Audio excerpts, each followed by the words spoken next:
பூஜ்யாய ராகவேந்திராய சத்ய தர்மரதாய ச பஜதாம் கல்பவ்ருக்ஷாய நமதாம் காமதேனுவே கிருஷ்ணாய வாசுதேவாய தேவகி நந்தனாய ச நந்தகோபகுமாராய கோவிந்தாய நமோ நமஹ. ஐந்தாவது வேதம் என்று போற்றப்படும் மகாபாரதம் பார்த்து வருகிறோம். இப்போ பாண்டவர்களுக்கு நியாயமாக கிடைக்க வேண்டிய ராஜ்யத்தை பலமுறை கேட்டும் தர மறுக்கும் துரியோதனாதிகளை எப்படியாவது கிருஷ்ணா நீ சந்தித்து அந்த ராஜ்யத்தை பெற்றுத்தர வேண்டும் என்று தர்மராஜன் பணிக்க,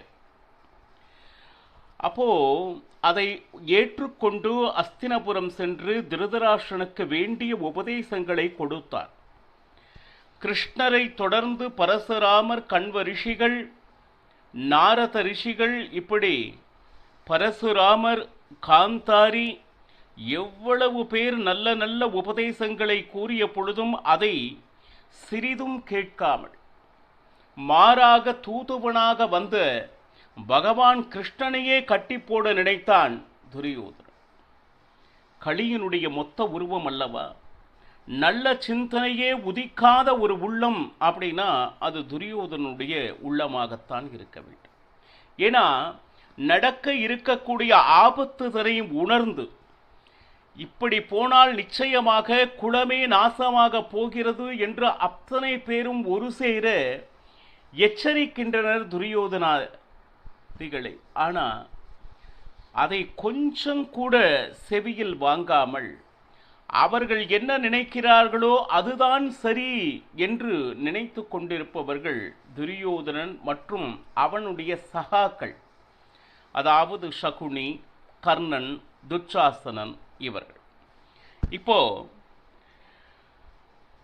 விதுரன், ஏன்னா வரிசையாக கிருஷ்ணன் நேரா போனான், குந்தியை சந்தித்தான். அவள் மிகப்பெரிய நீண்ட ஒரு உபதேசத்தை பாண்டவர்களுக்கு வழங்கினாள். பிறகு அஸ்வத்தாமனை பகவான் கிருஷ்ணன் சந்தித்து உன்னுடைய முழு பலத்தை காட்டாதே என்று கேட்டுக்கொண்டான். பீஷ்மர், துரோணாதிகள் எவ்வளவோ சொல்கிறார்கள், எங்களுடைய காலமோ மிக குறைந்த காலங்கள்தான். அப்படின்னா இந்த யுத்தம் நடந்தால் நிச்சயம் நாங்கள் பிழைக்க மாட்டோம் என்பதை சூச்சகமாக துரியோதனனிடம் கூறியும் கூட அவன் அதை ஏற்கவில்லை. அப்போ இப்படி வரிசையாக கடைசியாக கர்ணனை சந்தித்தான். நீ குந்தியின் மகன், நீ பாண்டவரிடம் வந்து சேரு என்று பகவான் கிருஷ்ணன் கேட்டுக்கொண்ட பொழுதும் அதனை மறுத்தான் கர்ணன். கடைசியில் இப்ப என்ன செய்வது? விதுரன் தவித்தான். 2 குலமும் நாசமாக போகிறதே என்கின்ற ஆழ்ந்த வருத்தம். குந்தியை சந்தித்தான். நானே சென்று கர்ணனை சந்திக்கிறேன் அப்படின்னு சொல்லிட்டு கடைசி முயற்சியாக குந்தியும் கர்ணனை சந்தித்து உள்ள உண்மையை சொன்னால் அவன் பல கேள்விகளை முன்வைத்தான். இப்பொழுது எங்கிருந்து என்னுடைய ஞாபகம் வந்தது? எத்தனை அபமானங்களை நான் சந்தித்த பொழுது என்னுடைய எண்ணம் உனக்கு வரவில்லையா அப்படின்னு சொல்லிட்டு அவனுடைய எந்த கேள்விக்கும் குந்தியிடம் விடை இல்லை. அதுதான் ஆச்சரியம். அப்போ ஆபத்து சமயத்தில் எனக்கு கை கொடுத்தவரை நிச்சயமாக அவரை விட்டு வர என் மனம் ஒப்பவில்லை. அப்ப என்ன நடந்தாலும் பரவாயில்லை, ஆனால் ஒன்று மட்டும் நிச்சயமாக உனக்கு ஒரு வாக்கு தருகிறேன். அர்ஜுனனை தவிர வேறு யாரையும் நான் கொல்ல மாட்டேன், கொல்ல வேண்டிய சந்தர்ப்பம் வந்த போதும் என்கின்ற வாக்கினை குந்தியிடம் கொடுத்தான். யுத்தம் நடந்து முடிந்த பின்னால் நிச்சயமாக பஞ்ச பாண்டவர்கள் உனக்கு கிடைப்பார்கள். ஒன்னா நான் உயிரோடு இருப்பேன் அல்லது அர்ஜுனன் உயிரோடு இருப்பான் என்கின்ற வாக்கினை கொடுத்தால் உடனே குந்தி பிரதட்சண நமஸ்காரம் செய்து குந்தியை அனுப்பி வைத்தான் கர்ணன். அதாவது அவள் கேட்டு வந்த கருத்தினை ஏற்காமல் இருக்கலாம், ஆனால் வயதில் பெரியவள், தன்னுடைய தாய் என்கின்ற மரியாதையை சிறிதும் குறையாது அவளுக்கு என்ன மரியாதை கொடுக்க வேண்டுமோ நமஸ்கரித்து ஆசீர்வாதம் பெற்றுக்கொண்டான் கர்ணன். இப்போ அடுத்தடுத்து பல விஷயங்கள் பீஷ்மர், துரோணர் பல விஷயங்களை துரியோதனிடம் கூறுகின்றனர். இப்போ கடைசியாக விதுரனுடைய பேச்சு அற்புதமான பேச்சு. எப்படின்னு கேட்டீங்கன்னா, விதுரன் பீஷ்மரை பார்த்து அற்புதமான ஒரு கேள்விகளை கேட்கிறார். யார் அஸ்தினபுரத்தில் சிம்மாசனத்தில் உட்கார்ந்து இருக்கிறாரோ அவர்களுக்கு எந்த விதமான ஆபத்தும் இல்லாமல் நான் காப்பேன் என்பது பீஷ்மனுடைய சூளுரை. அந்த சிம்மாசனத்துக்கு எந்த ஒரு ஆபத்து ஏற்பட்டாலும் நான் இருக்கிறேன் என்று முன் வந்தீர்கள். அப்போ அடுத்து எந்த வாரிசும் இல்லாத ஒரு சூழ்நிலையில் வேதவியாசரை வரவழைத்து சித்ராங்கதனையும் விசித்திர வீரியனையும் இந்த உலகத்திற்கு தந்தது தாங்களே. அப்ப அவர்களுக்கு திருமணம் செய்து வைத்தது தாங்களே. நம் குலத்துக்கு ஒரு ஆபத்து என்று வரும் பொழுது இவ்வளவு வேகமாக செயல்பட்ட தாங்கள், இப்பொழுது நம்மளுடைய குலமே நாசமாக போகிறது, யாருக்காக மௌனமாக இருக்கிறீர்கள் பீஷ்மரே? இது யாருமே சற்றும் எதிர்பாராத கேள்வி. வயதில் மிக மூத்தவர், நிறைய படித்தவர். ஆனால் பீஷ்மர் எத்தனை நடந்தாலும் மௌனியாக இருப்பதன் காரணம் என்ன? அதனால் வந்த விளைவு இன்று குலமே நாசமாக போகிறது. இன்னும் அவர்கள் எதுவும் பேசாமல் இருந்தால் இத்தனை நாள் அவர் அந்த தர்மத்தை கட்டி காத்ததனுடைய அர்த்தம் என்ன? இந்த கேள்வியை விதுரன் பீஷ்மரை பார்த்து கேட்டார். இப்ப என்ன செய்யணும்? குலத்துக்கு ஆபத்து என்றால் யார் ஆபத்திற்கு காரணமாக இருக்கிறார்களோ அவர்களை சிறையில் அடையுங்கள். திருதராஷ்டிரனும் துரியோதனனும் தான் இந்த குலத்தின் நாசத்திற்கு காரணமாக போகிறார்கள் என்றால் ஏன் இன்னும் பார்த்து கொண்டிருக்கிறீர்கள்? குலத்தை உத்தாரம் செய்யும் பொறுப்பு உங்களுடைய இல்லையா? அதனுடைய சூளுரையை உரைத்தது யார்? அப்போ அவர்கள் அதர்மம் செய்கிறார்கள் என்று கை கட்டி வேடிக்கை பார்ப்பது உங்களுடைய வேலை அல்ல. ஆரம்ப காலத்திலிருந்து அஸ்தினபுரம், அந்த சிம்ஹாசனம், யார் ராஜ்யம் ஆள வேண்டும், அவர்களுக்கு பாதுகாப்பு அளிப்பேன் என்கின்ற சூளுரை உங்களால் வழங்கப்பட்டிருக்கிறது என்பதை என்ன சொல்லுது ஞாபகப்படுத்தினான். இப்போ திருதராஷ்டிரனையும் துரியோதனனையும் கட்டி போட்டு நீங்கள் ராஜ்யத்தில் ஏறுங்கள், அல்லது அந்த ராஜ்யத்தை பாண்டவர்களுக்கு கொடுங்கள், இந்த முடிவை நீங்கள் செய்துதான் ஆக வேண்டும் என்று விதுரன் கூறினான். இதையும் கேட்டுக்கொண்டிருந்தான். இப்போ இதையெல்லாம் கேட்டு பீஷ்மர் மௌனமானார். விதுரன் கேட்ட கேள்வி நியாயமான கேள்வி, யாருமே இதுவரை என்னிடம் கேட்காத கேள்வி. அப்போ இதற்கு வேறு வழியே இல்லை.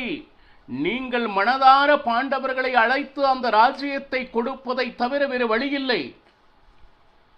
பாண்டவர்களும் சரி கௌரவர்களும் சரி இன்று உயிரோடு இருக்க வேண்டும் என்றால், நம்மளுடைய குலம் நாசமாகாமல் இருக்க வேண்டும் என்றால், ராஜ்யத்தை அவர்களுக்கு தருவதை தவிர வேறு வழியில்லை அப்படின்னு சொல்லிட்டு விதுரன் ஸ்பஷ்டமாக கூறினான். இப்போ காந்தாரி வந்தால் துரியோதனுடைய தாய்தான். ஆனால் தர்மம் என்று பேச வந்துவிட்டால் அவளுக்கு ஒளிவு மறைவு என்பது கொஞ்சம் கூட கிடையாது. பாருங்க, அவள் சொல்றா பாருங்க, எல்லாரும் கேளுங்கள், என்னுடைய மகன் செய்த அபராதம் ஒவ்வொன்றாக கூறுகிறேன். தன்னுடைய மகன் ஏதாவது தவறு செய்தாலும் அதை மூடி மறைப்பவள் தாய் என்று கேள்விப்பட்டிருக்கிறீர்கள். ஆனால் அதர்மத்தின் உச்சத்திற்கு சென்ற மகனை சபையின் முன்னாலே இது எல்லாம் என்னுடைய மகன் செய்த தவறு என்று ஒப்புக்கொள்ளும் ஒரு தாய் இருக்கிறாள் என்றால் அவள் காந்தாரியாகத்தான் இருக்க வேண்டும். குருகுல சாம்ராஜ்யம் என்பது இதுவரை கிரமமாக வந்து கொண்டு இருக்கிறது.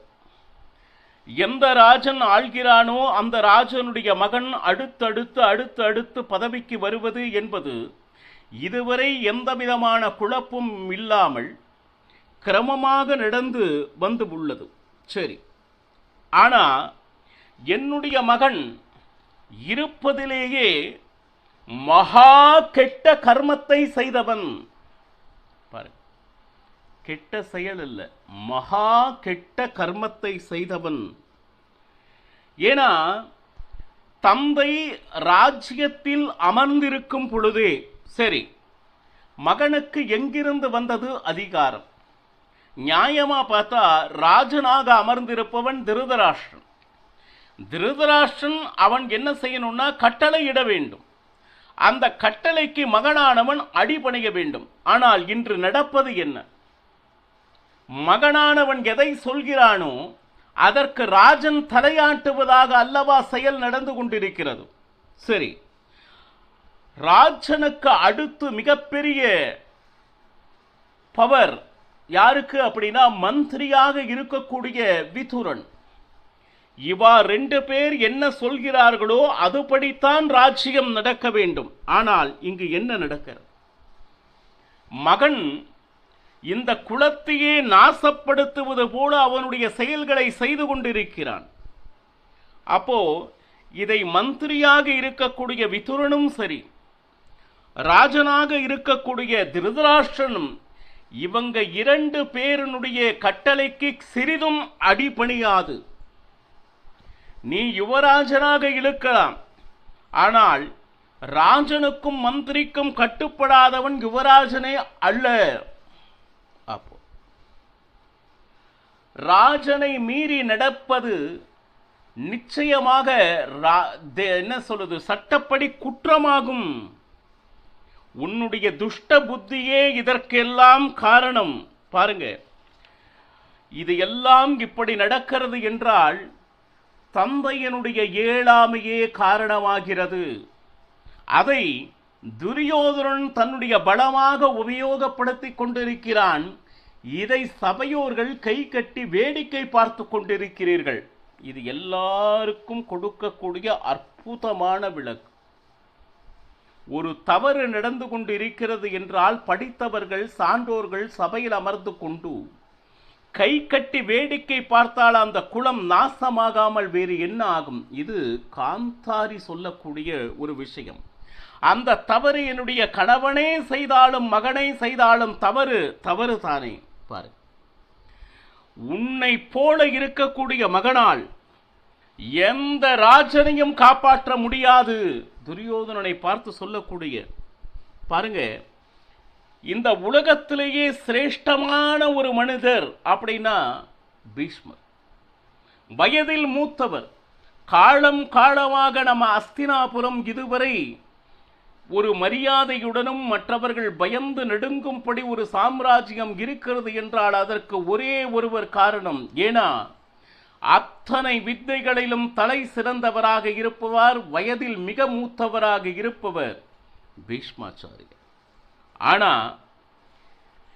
மற்றவர் ராஜ்யத்தின் மேல் உள்ள ஆசையினால் அனைத்து கஷ்டங்களும் நம் குல நாசத்திற்கு காரணமாக அமைந்திருக்கிறது. பார், இன்று ஒரு உண்மையை சொல்கிறேன், நன்றாக கேளுங்கள். நீங்கள் இப்பொழுது ஆண்டு அனுபவித்துக் கொண்டு வந்திருக்கிறீர்களே, இந்த ராஜ்யம் எந்த விதத்திலும் உனக்கும் சரி உன்னுடைய தந்தைக்கும் கொஞ்சம் கூட உரிமை கொண்டாடுவதற்கு உரிமையானது அல்ல. அது உங்களுக்கு தெரியுமா? திருதராஷ்டிரனுக்கும் சேர்த்து காந்தாரி சொல்கிறாள், இந்த ராஜ்யம் உன்னுடையது அல்ல அப்படின்னு சொல்லிட்டு. பாண்டுராஜன் ஆண்டு வந்தான் அஸ்தினபுரத்தை. சரி, எப்பொழுது பாண்டு நான் இங்கு இல்லை, நான் காட்டிற்கு செல்கிறேன் என்றவுடன் திருதராஷ்டிரன் வந்து அமர்ந்து கொண்டானே தவிர திருதராஷ்டிரனுக்கு இன்று வரை யாராவது பட்டாபிஷேகம் செய்வித்தார்களா என்றால் இல்லை. அப்போ பாண்டு அமர்ந்த அந்த ராஜசிம்ஹாசனத்திலே எப்பொழுது அவனுடைய புதல்வர்கள் வந்தார்களோ அந்த தர்மராஜனே அந்த சிம்ஹாசனத்தில் உட்காருவதற்கு உண்மையான வாரிசு தர்மராஜன். அப்போ நயவஞ்சகமாக தர்மராஜன் அமர்ந்திருக்கக்கூடிய ஆசனத்தில் திருதராஷ்டிரன் அமர்ந்ததே தவறு. அப்போ அந்த திருதராஷ்டிரனையும் ஆட்டுவிக்கும்படி, இந்த குலத்தையே நாசமாக்கும்படி அந்த துரியோதனுடைய செயல்களை பொறுத்து கொண்டிருக்கிறீர்களே, பெரியவர்களே, இதை பற்றி நீங்கள் இன்னும் மௌனியாக இருப்பது ஏன்? காந்தாரியினுடைய அற்புதமான கேள்வி பாருங்க. பெரியவர் பேச்சை கேட்கணும். ஒரு ராஜனாக இருக்கட்டும், யுவராஜனாக இருக்கட்டும், பெரியவர்கள் யாராவது நல்ல விஷயங்கள் என்று சொல்ல வரும் பொழுது அதை கேட்கக்கூடிய பொறுமையில்லாத ஒரு அரசனும் யுவராஜனும் ஒருவேளை இருக்கிறார்கள் என்றால் கேட்காமல், நிச்சயமாக அந்த குலம் நாசமாகத்தான் போகிறது என்று மனதில் பட்டதை கொஞ்சமும் ஒளிவு மறைவு இல்லாமல் இன்றே நயவஞ்சகமாக திருட்டுத்தனமாக திருதராஷ்டிரன் பாண்டவர்களுடைய ராஜ்யத்தை அனுபவித்து வருகின்றனர் என்பதை சபையில் அரை கோவினால் காந்தாரி மட்டுமா, இன்னும் அவள் பல கேள்விகளை அடுக்கிக் கொண்டே போகிறாள். என்ன என்பதனை நாளையும் பருகலாம். சர்வம் ஸ்ரீகிருஷ்ணார்ப்பணமஸ்து. ஹரே ஸ்ரீனிவாச.